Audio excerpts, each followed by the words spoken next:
Hey everyone, welcome back to the channel. Today, we're diving deep into history to uncover the story of one of the most misunderstood and fascinating figures in the Bible, Mary Magdalene. For centuries, she's been portrayed in a specific way, often reduced to a single sensationalized label. But who was she, really? What does the historical and textual evidence tell us about her role and her relationship with Jesus? Let's peel back the layers of tradition and misconception to find the real Mary Magdalene. First things first, let's address the biggest myth. The popular image of Mary Magdalene as a repentant sinner, often specifically a prostitute, is a tradition that started much later.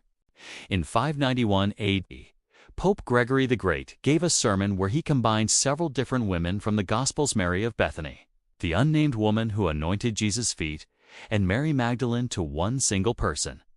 This composite character became the repentant sinner we know today.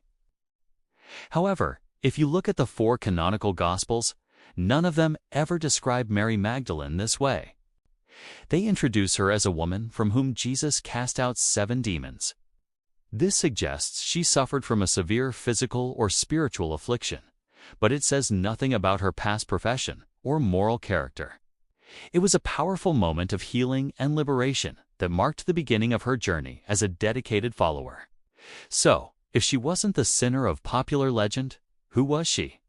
The Gospels consistently portray her as a prominent disciple and a key member of Jesus' inner circle. Luke's Gospel tells us she was one of several women who traveled with Jesus and the 12 apostles. And here's a crucial detail: they supported the ministry out of their own resources. This means Mary Magdalene was likely a woman of independent means, a patron who helped finance Jesus' entire mission. This wasn't a minor role. She was a benefactor, a supporter, and a constant presence throughout his public life. She wasn't just tagging along. She was actively enabling the movement. Her importance becomes even more evident during the most critical moments of the story: the crucifixion and the resurrection. When most of the male disciples fled in fear, who stayed? The Gospels of Matthew, Mark, and John all place Mary Magdalene right there at the foot of the cross. She was a witness to his final moments, a testament to her incredible courage and unwavering loyalty. She didn't abandon him in his darkest hour. And this leads us to her most significant role of all. According to all 4 Gospels, Mary Magdalene was the first person to witness the resurrected Jesus. Think about the gravity of that.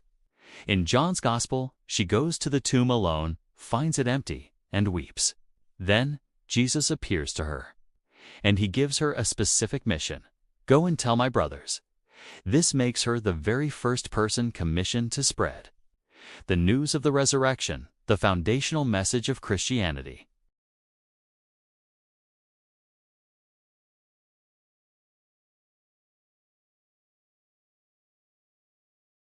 Some scholars suggest that as the early church became more structured and patriarchal, the prominent leadership roles of women like Mary Magdalene were minimized. Creating the repentant sinner narrative may have been a way to diminish her authority as a primary witness and leader.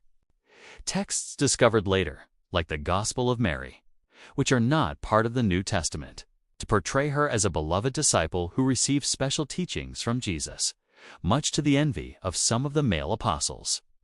While these are not canonical scripture, they show that in some early Christian communities, Mary Magdalene was held in extremely high regard as a spiritual leader.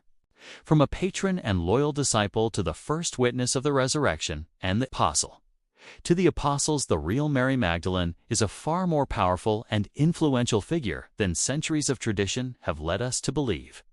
She was a woman of strength, courage, and deep faith, who played a central and indispensable role in the story of Jesus. By reclaiming her true identity, we don't just correct a historical misconception.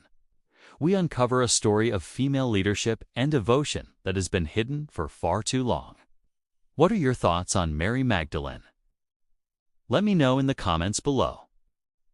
Thanks so much for watching, and if you found this interesting, don't forget to like this video and subscribe for more deep dives into history. See you next time.